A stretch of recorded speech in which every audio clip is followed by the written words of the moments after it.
Good evening, everyone, and welcome to the Info Circuit. We are on episode 8, and this evening we're going to be joined by InstaVolt. So it's a great pleasure to have you on. It's fantastic to be back. It is the type of thing where we're kind of getting into the swing of things at this point in time, and we're starting to get a hang of what we're doing and where we're at with what is going on here. And with that, I'm going to start before I bring Catherine and Andy onto the stage. I'm going to say it's myself again. Derek is enjoying himself in sunny Spain. He says he's working, but the last time I saw Derek and anything on was in a pair of shorts in a gym. No sweat. It all looked very, very like he was taking photos of equipment that he had said he had used, but it was all very, very looking that things were not being used. But we'll pick up on Derek and that one later. So this evening, InstaVolt, I'm going to welcome Catherine and Andy to the stage. Good evening. Hi, good evening, Matthew. Nice How are we doing? Great, good. Thanks for having us. Good. Excellent. It's great to have you. It's great to have you on board as our latest corporate sponsor, and the work that we're doing here and trying to showcase what's going on in the industry and get people aware of who's out there and what's going on. So we're going to kick it off this evening with a quick PowerPoint presentation, and I'm going to let you step over and go through that. So just to give people an idea of what's going on. And so I'm going to hand over. We're going to bring up the slides on the stage, and just to give people an idea of who you are and what's going on to kick it off. Great. Thanks very much, Matthew. Hi, everyone. So, so for those of you who haven't heard of InstaVolt, we are in our infancy stage here in Ireland, but you'll see and hear a lot more of us in the next 6 to 12 months. So we are the largest charging point network operator in the UK. We have almost 2,000 chargers throughout 5 different countries, which is obviously the UK, Ireland, Spain, Portugal, and Iceland. It is one of our goals to become the largest European charge point operator over the next coming years. Why we've grown so quickly since 2016 and why we've become the largest network in the UK is due to various different reasons, I guess. Just jumping on to the next slide there. No, we'll go back to this one. I guess some of the reasons are that we were the first contactless payment system for EV chargers in the UK, which was obviously great for our customers. So just like you'd go in obviously and tap and pay for a coffee and cost a coffee, you could do that from the get-go with InstaVolt chargers. You also don't have to have an app to use InstaVolt. You don't have to subscribe to use InstaVolt. We do have an app, of course, but that's not a necessity to actually use our chargers. So we've always been customer focused from the get-go, and as a result, we've won many accolades, which I'll brag about in a few moments. So then moving on to Ireland, and for all the EV drivers out there, we deal solely with public charging. So we don't do any domestic charging. So we install only rapid chargers up to 160 kilowatts. And what that means is that you can get more or less a full charge in about 30 minutes. So you have about 30-minute dwell time with our chargers, which is fantastic. Some of our sites you'll see there with our little icons throughout the map of Ireland. That's where you can expect to see our sites imminently in the next 6 to 12 months. We had our first site go live in Dublin, south of the border, and we have 2 sites north of the border. So as I said, we're quite at the beginning stages, but nevertheless, we have a lot in the pipeline. Moving on to our partners, I guess one of our key partners is McDonald's, and that partnership has been fantastic. And the reason being is because, it's hard to turn your head without seeing a McDonald's. So they've been our trusted partner for the last number of years in the UK, and they are also in Ireland. And our first site that went live in Dublin was a McDonald's site, which IEVA was a part of. You came to that. So a lot going on in the background. Obviously, as you've heard on many of the different episodes, Matthew, there's a process that we all are moving through, and it doesn't happen overnight, but we have been working, Andy and I, tirelessly for the last 12 months, moving our sites through that process. So we're going to really start to see our hard labour come to fruition in the very coming near future. And then just going back to what I said, I was going to brag a little bit about, we've won many accolades over in the UK from our EV drivers. basically recommending us as their preferred EV driver, and that they're due to really all the reasons we've previously mentioned, due to just ease of use. You'll always find food and beverage close to our sites. That's crucial. I guess why McDonald's works so well for us is because their business model is essentially ours. They're in, high footfall areas, they're in busy areas, they're in safe areas. So for all those reasons combined, it's a very easy charger to use. We seem to be doing pretty well. And that's all I have to present right now. All on the slides. Excellent. Thank you very much. It's great to hear what's going on there, Catherine. And there's a number of points that you've said there that we as an association do stand behind and are the type of things that we are strongly for. And like you say, high footfall, brightly lit locations where people are. They're not down the back of a car park where you're kind of unsure about using them late at night. These sort of things are the type of thing that members ask for. And, you talked about it there in how you have approached sites and what goes on with it as being, it's inherently using that kind of setup that is what people are looking for. So it does give a nice little piece to it, whether I'm assuming you realize it, but whether you realize it or not, it is the type of thing where people are kind of going, that's what they're looking for when they're trying to find a charge point, particularly late at night, early in the morning, when they want to feel secure in what they're doing. So no, it's great to hear that sort of thing. And it's fantastic to see the map. That the map is a very nice one. I hadn't looked at that properly myself to kind of go where things are going. So it's fantastic to see what's there already. And you just said it, 6 to 12 months. That's a quick jump from where it was effectively nothing. And as you say, Thomas and Roland joined you at the first one that went live. That's the first one. There's a lot to come, and it's fantastic to see it, in fairness, I think, where things are growing. So it's brilliant to see it in that regard. So this is why we're excited to see more coming in on the market, because it gives people choice. I know people will have the conversation and argument behind to say, well, we need more AC. Do we need as much DC? I think it's very much the balanced approach is what needs to go on with things on throughout the world. Where you are going in particular, you take the likes of McDonald's site, that's not going to be where somebody's going to look for an AC charger anyway. So DC is perfect in that scenario. It's what people are looking for, what they need in that regard. So it's fantastic to see the approach. I can understand it. I think I see why you would go after it in that regard. I think so. It's fantastic to see it. So it's brilliant.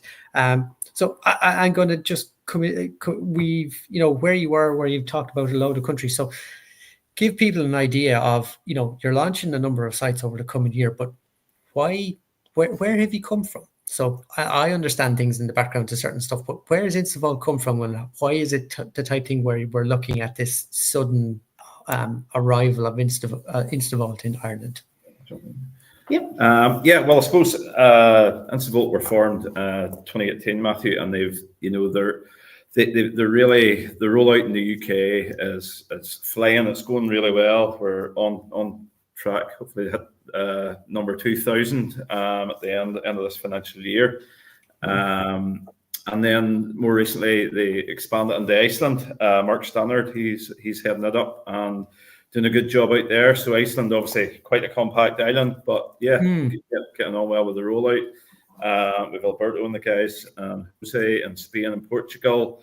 They're probably at the same stage of the journey. I suppose Ireland, Spain and Portugal were all really introduced and really came to fruition at the start of 2024. So for here, specifically in Ireland, the first year, as you know, you're laying the foundations. You're doing the grid applications. You're obtaining your sites.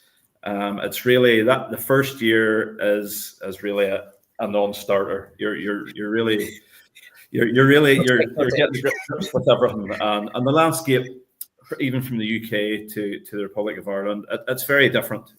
As far as the DNOs go, obviously over here in Ireland, north and south, we've got ESB and NIE, and they're just a single dedicated DNO, whereas in the UK we've multiple DNOs there, and I suppose there's probably a bit more flexibility in the UK. So it does come with its challenges, and understandably ESB and NIE they're under resourced. The guys, they've a task and a half, and Storm Owen there a few weeks back. Added, Didn't really, it added to it. Yeah, didn't really help.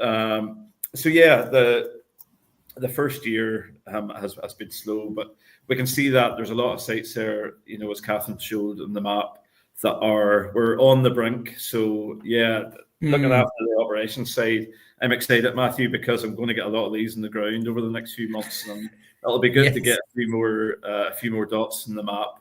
If you go on the InstaVolt app, the UK is just you can hardly see the island with the InstaVolt logo. So yeah, hopefully we can replicate that here in Ireland as well. So which would be fantastic. Yeah, I think most people don't realize the impact, and as you say, things coming to fruition and starting to see things in the ground now is a big one. There's at least 12 to 18 months where nothing appears to be happening, and I can tell you guys have been quite busy in the meantime for those 12 to 18 months with the ESPN applications, getting things into place, getting sites into order. This is the tail end of that hard work. Fundamentally, that's what's coming to fruition over the next number of months. So yeah, I think most people don't realize that, how much work has gone in and time and effort before they see a charger on the ground. Definitely not, Matthew. Look, it is a very tedious process. You've legal, you've got planning, you've got your grid connection, and all those elements take months. And trying to line them all up, just uniform to flow smoothly. It doesn't always work like that. So yes, look, it is frustrating, and obviously the more power you're requiring, the longer that those timeframes are. So our typical, I suppose, with some of our key partners there, with the likes of McDonald's and Co-op and HBus, and that they could be 2-4 charger sites. So they're sub 200 kVA, some of the sites, so they're slightly quicker. But yes, as we look, we would like to do a few obviously bigger hubs as well. But they're going to definitely the time frames for those will be pushed out a lot longer. Yes. So it's fantastic to see what's coming. So we talked about 20 sites, if I'm not mistaken, is in what's coming in the next while. Like, how has that been in terms of, I suppose, the site locations, building them up? Obviously, you're working with stuff with like McDonald's. It's possibly a bit easier to know where you're going to go type thing. But I'm sure there's more than 20 McDonald's and more than 20 of the other companies that you're going to work with throughout the country. So how do you help prioritize things on that side? Yeah, well, I suppose I'm over the McDonald's account, but also new business, and I actually started off from the get-go as the business development manager. McDonald's was always coming over, transferring from the UK to the Ireland market anyway. Okay. That was obviously an easy win for us from the get-go. But really just going after, like I'm sure all of our competitors are, retail parks, again, same business model, high footfall, safe locations. We have to pass the MAMI test. Would you feel comfortable with your mother charging here? That's how we initially pick our site locations.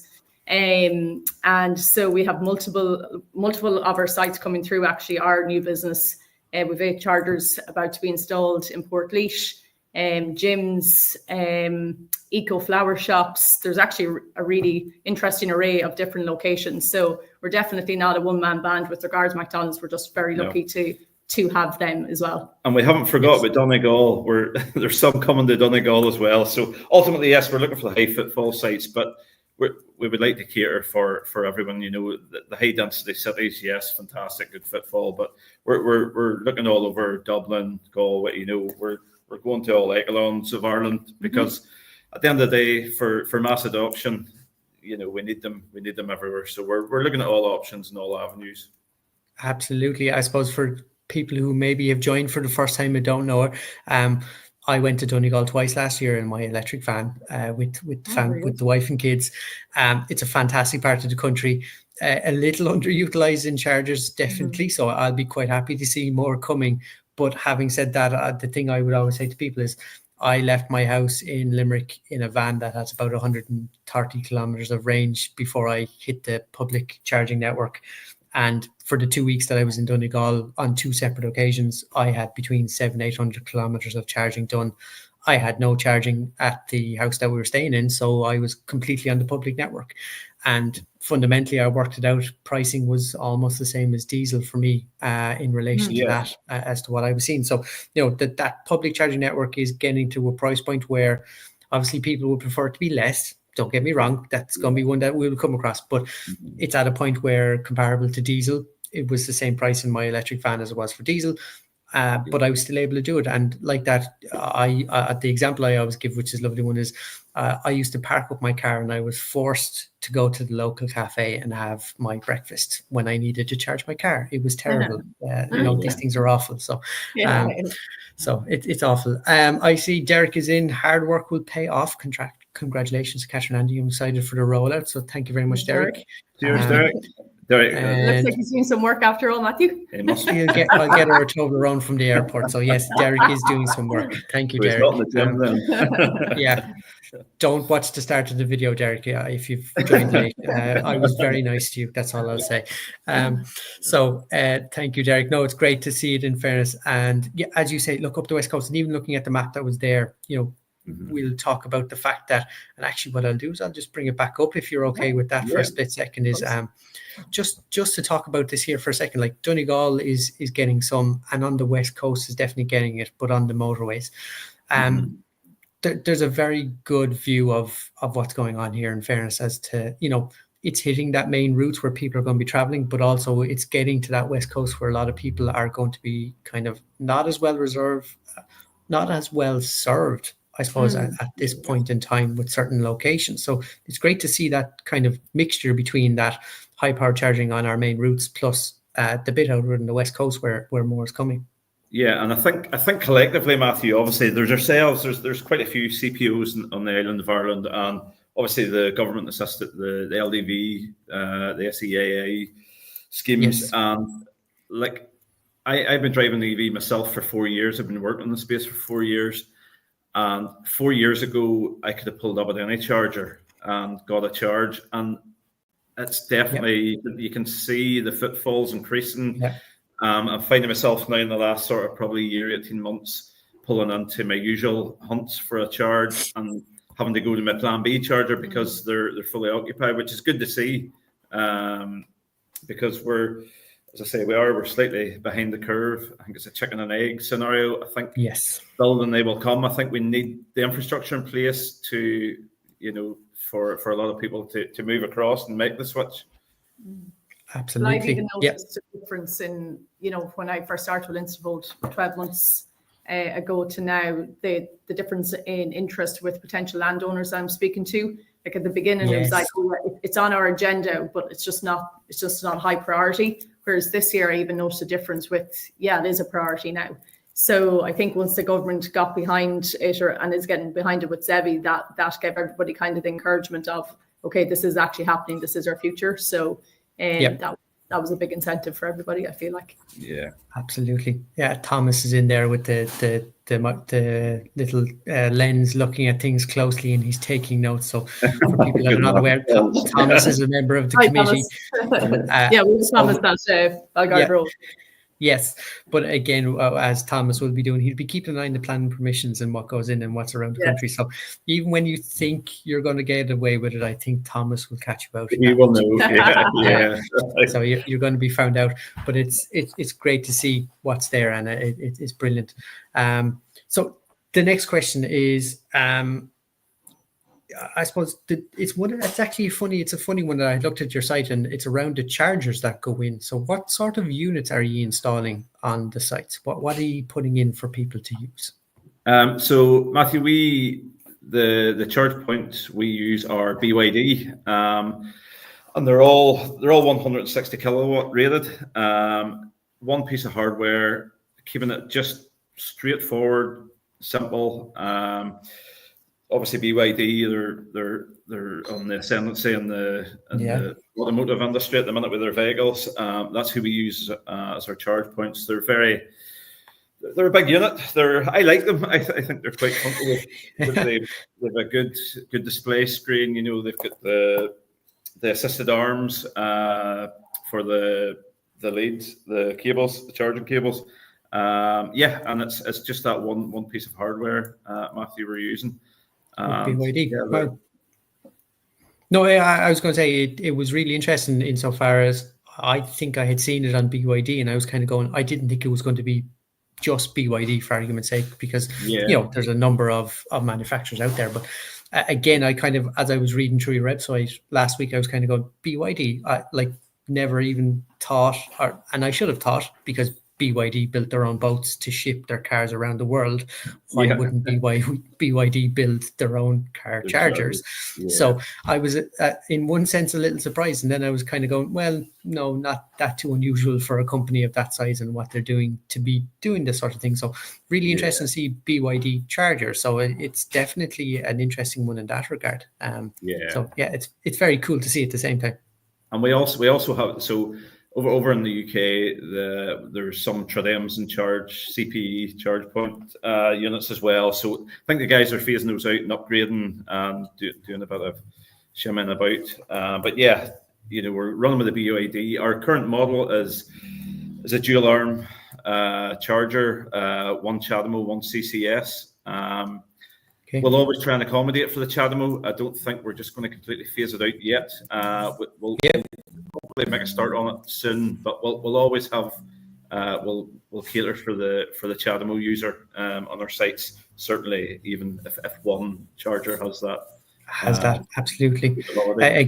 Gamer Trojan, and good evening. Will these allow tap and charge, or will they need yet another app to be installed? So I'll let you answer that one. Yes. So, hello. No, thankfully, InstaVolt from the get-go, we've always been a tap pay as you go. There is an app, but you don't have to download it, and you don't have to subscribe to use our chargers. We've never had that model, so we'll continue going forward with our tap and pay as you go. Yeah. But I suppose just to revert back on that, if you do install the app, we do like a point system called volts. So you collect volts and ultimately you get free charging. So, and then also certainly I know, for your expenses and for invoicing, etc. We have a good platform there for fleets.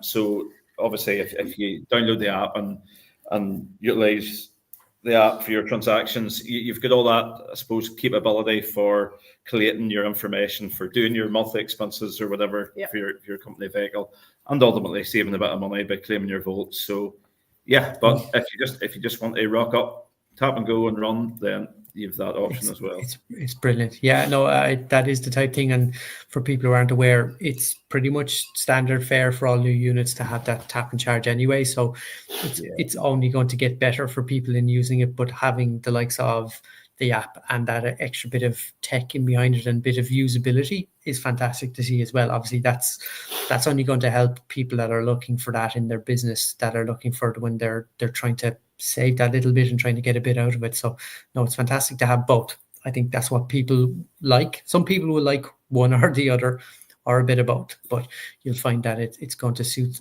either by having it there for them. Yeah, it's fantastic that way. Yeah. I suppose one that I hadn't really bounced off you, but again, type thing is, travel is a big thing for people. So having a single network across multiple countries is obviously going to help people, I would have said, in terms of their use of what they have from country to country now. Would I be correct in saying that if, I'm going to the UK, I'm going to Spain or Portugal, I'm maybe not going to drive my EV to Iceland, let's just say, but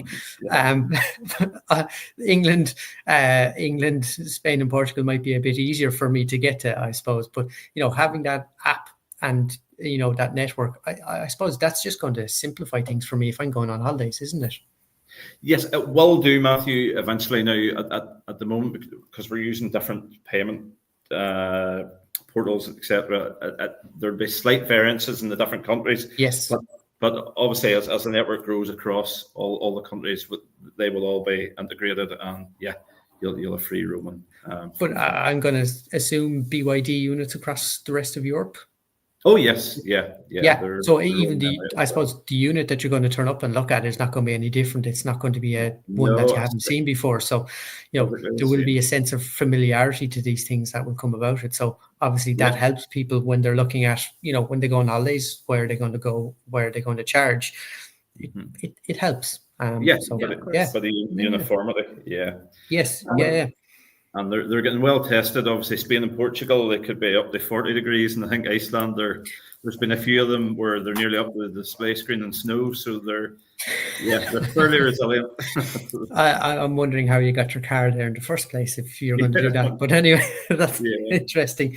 I'm going to come back to the bit on site owners and fleet and just talking about, coming from that app and having things for a business and doing stuff. So what are you doing, or what are you looking at for those site owners and for fleets? I know they are two different things in many ways, but site owners, fleet operators, what are you looking at for those two?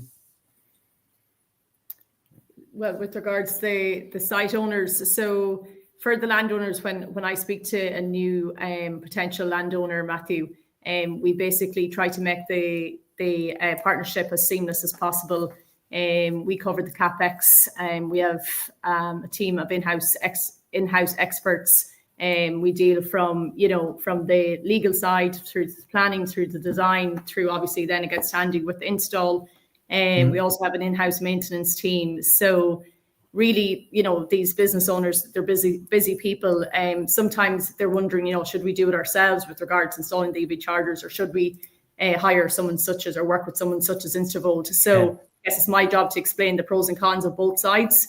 Because usually if they own retail parks, they might necessarily understand actually how much goes into running EV chargers, as we're all well aware of. It's one thing installing it, but then if it breaks down, what happens? So with our business model, it's a well-oiled machine. And even though, at the beginning of last year, I kept referring to, we're this in the UK and we're that in the UK. And some people were like, well, where are you in Ireland? So that was that was a challenge. But really, when you painted the picture correctly, because we grew since 2016 right through where we are today, we must be doing something right.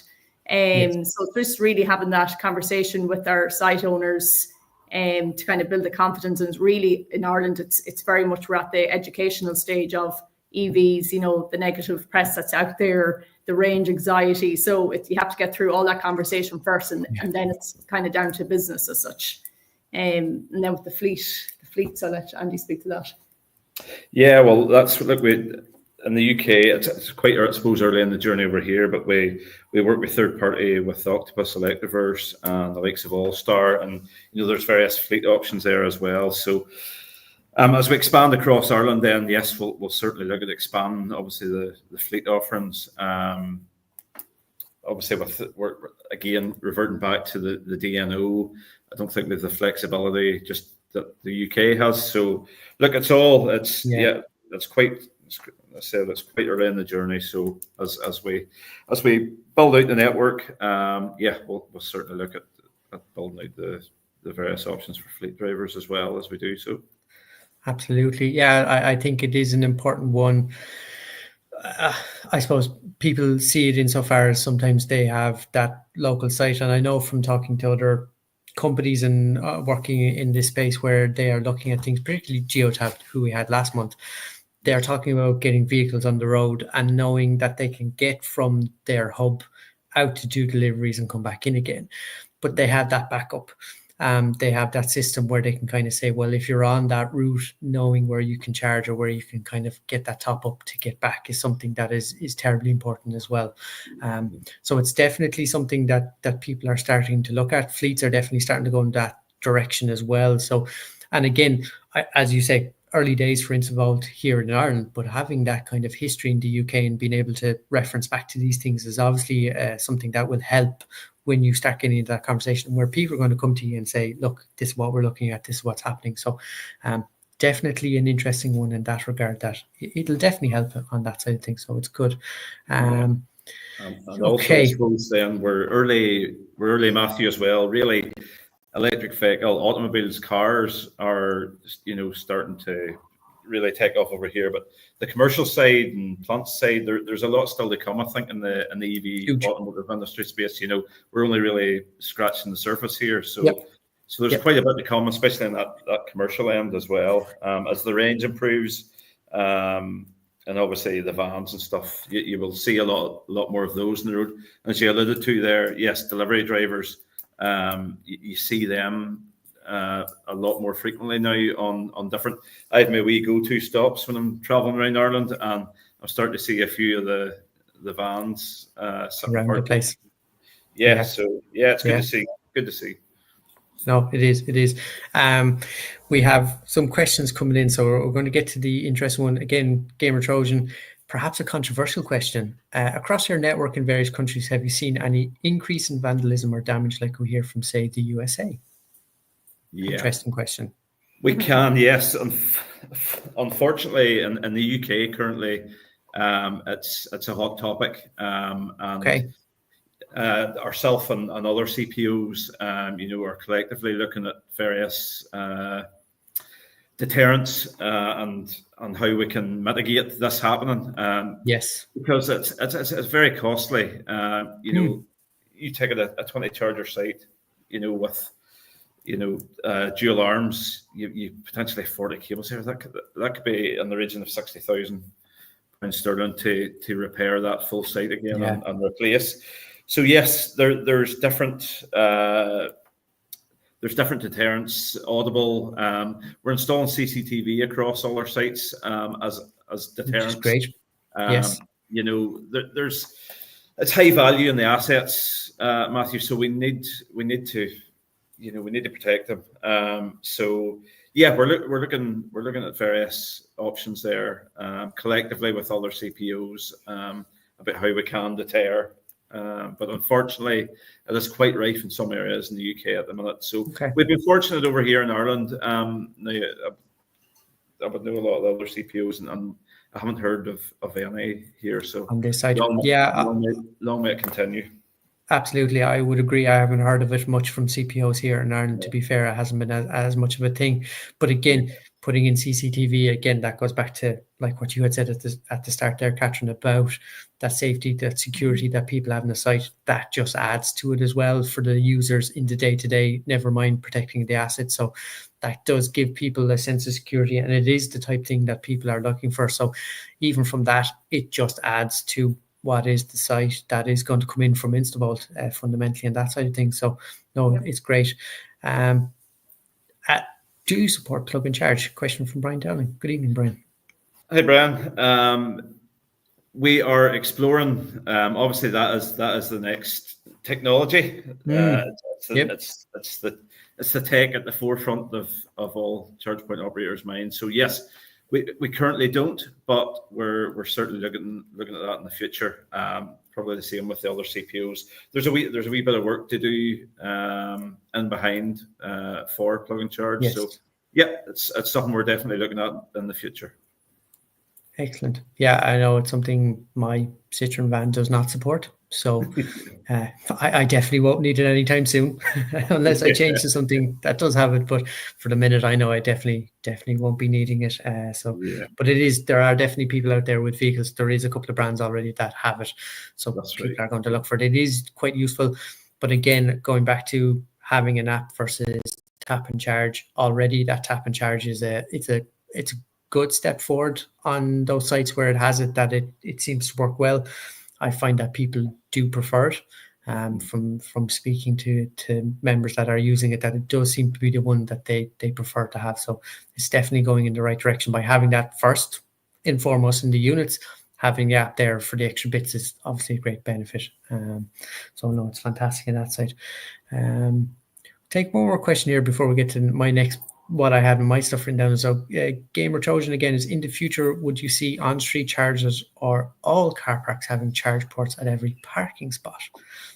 Maybe not for yourselves, but let's throw in your own views. Yeah, certainly not for sales, but it's definitely going to be a thing, and obviously planning conditions for a lot of new developments require electric vehicle charging, which is only going to benefit. So, and they'll be retrofitting others. So, yeah, look, I think in the future, I mean, we can see it every day, in our own hometowns. There's a couple of ultra rapid DC chargers appear there. There's a few AC chargers appearing, at a few premises for business. You can see hotels. It's different hotels as I'm traveling around Ireland. It was 6 months they haven't been to come back. They've got electric vehicle charging. So yeah, I think the landscape it's changing rapidly. I think it's been very slow up until probably 2 years ago, and you've probably noticed it yourself, Matthew. It's starting to gain a bit of momentum, certainly over the last sort of 18, 24 months. Absolutely, yeah. Catherine, what do you think yourself? Yeah, I mean, with regards charge ports at every parking spot, it's not going to be a near future view, but I mean, depending on how what targets we meet by 2030, we're going to be behind them. Yeah. But so it's going to be obviously after that. But I mean, it would be great to see, but we're ways away from that yet. But yeah, we wouldn't be doing the on-street parking, but for rapid chargers, yeah, we would be very, very interested in doing something like that.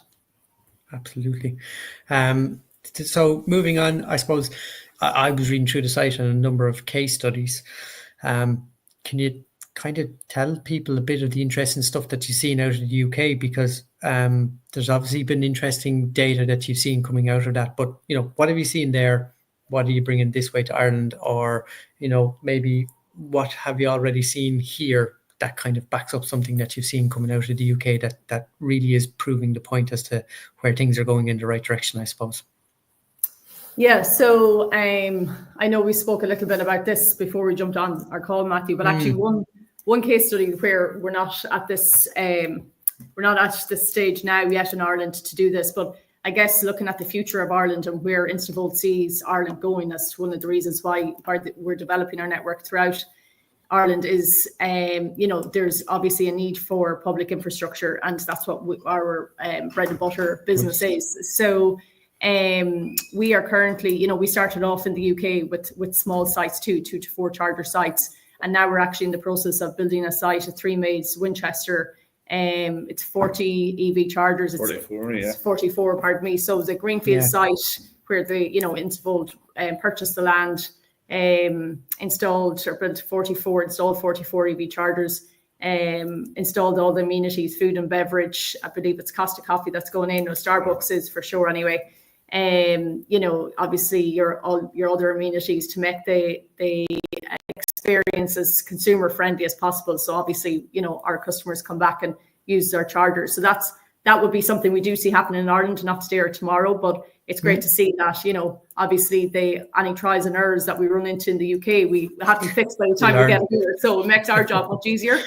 And then on our today case studies, I suppose I can't help but going back to McDonald's. We started out with them thinking we probably have the same business model. We want to be close to busy locations of busy road networks and similar dwell times. So the dwell time of McDonald's is 40 minutes. I was shocked when I heard that. I thought it was 5 minutes because I've only ever spent 5 minutes running in and out getting something to go.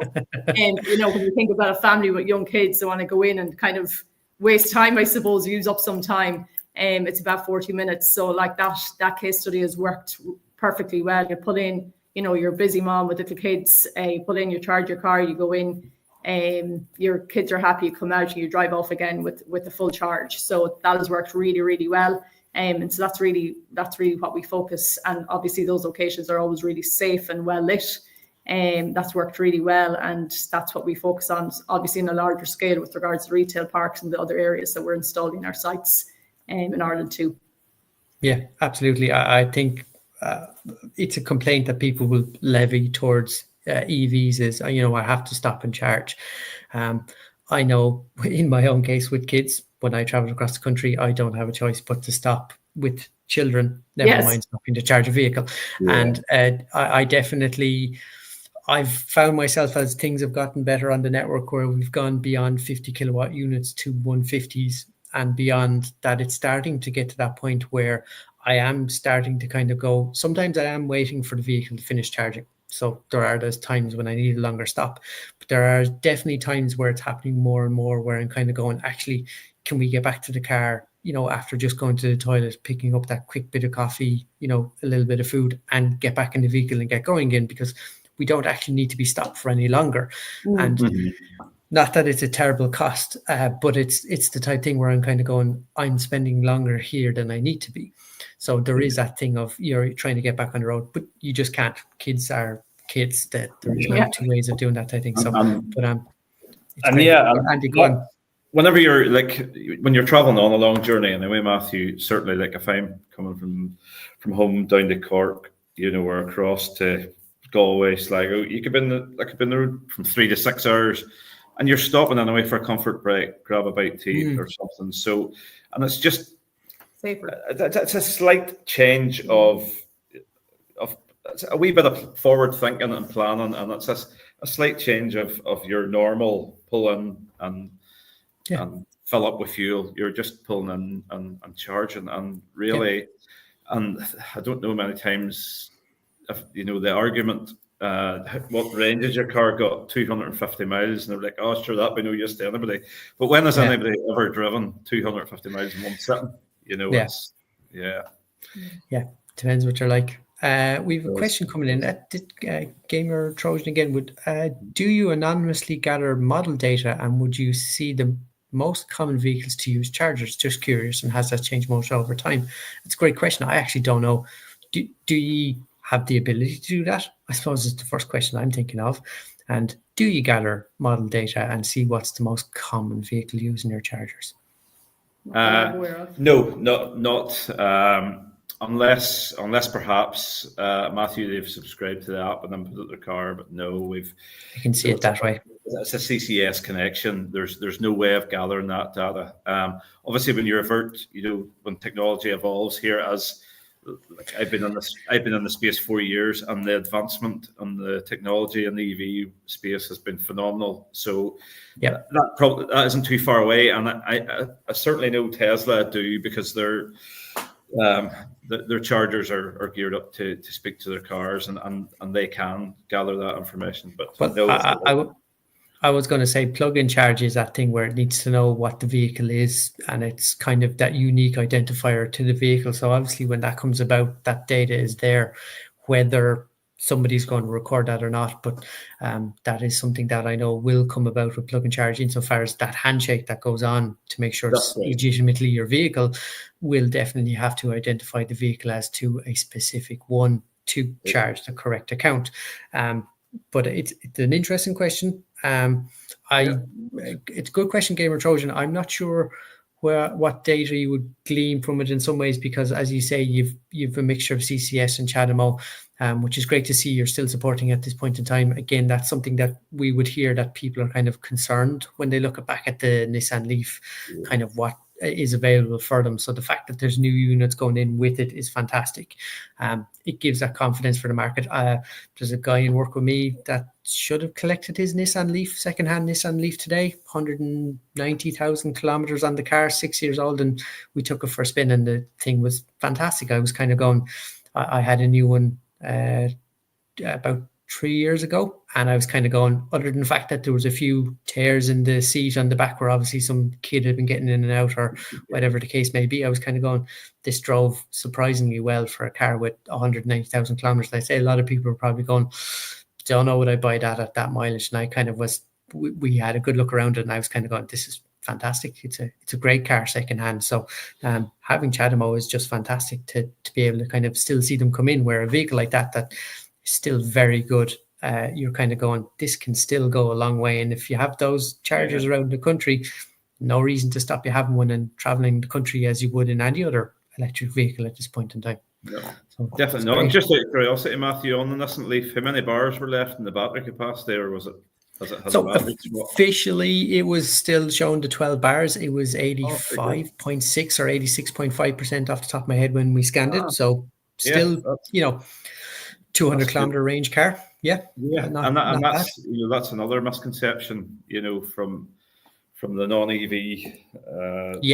From the EV hitters, the battery degradation, which it's, as we all know, with a bit of research, the batteries do hold up and seem, in most occasions, outlast the car. They do. Yeah. Oh no, it's fantastic. No, it's brilliant. It's great. So I'm going to say, come to the end of it. we get the Gamer Trojans comment. Yeah, Chadamo put me off. Happy I waited for my Insta and enjoying that on the road. Well, congratulations on the Insta. I know that's definitely brand new because they're only starting to turn up this month, and the forecourts are a fantastic That's right. car. But it's brilliant. But I suppose to the end of this, where are ye at with InstaVolt for the near future, and what do you want to have people take away with them this evening? Yeah, I suppose, well, I know on a larger scale throughout Europe, our goal is to become one of the largest, if not the largest, public charging network across Europe.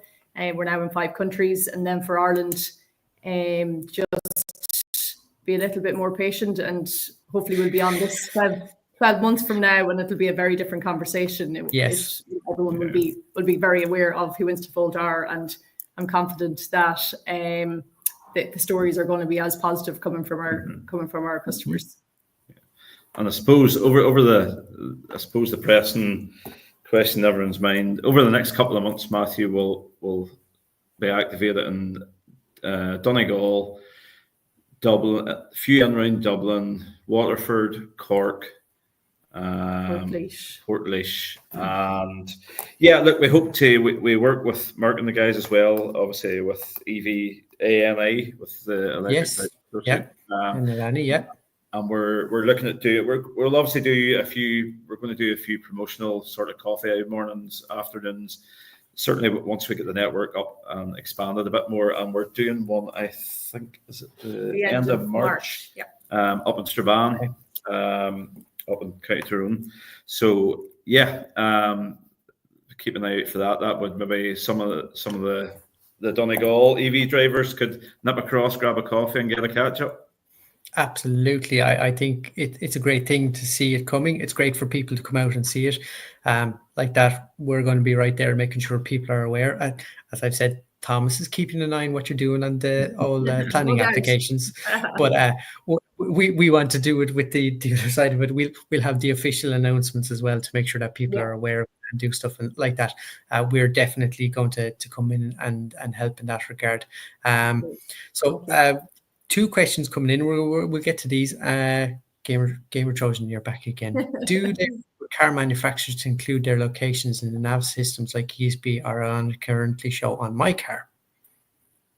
Interesting one. I'm going to let you go on that one, Andy, and then I'm going to put a little comment on that one as well. Yeah, no, that one with InstaVolt in the UK, yes, I know they certainly work with most car manufacturers, and some of them piggyback off the likes of PlugShare or ZapMap, etc. So that I'm not honestly sure. It depends on the car manufacturer and I suppose what software and satellite navigation they're using in the vehicle. But certainly, again, as we were chatting about earlier, the technology is, it's progressing at a rapid rate, and it is. If it's not, it'll be no time. It'll be in the next software update, I would imagine. So yeah. The thing I'll say there is for requirements are actually around that data, and individual chargers are going to have their own unique ID in effect behind them, so that the database gets all the information.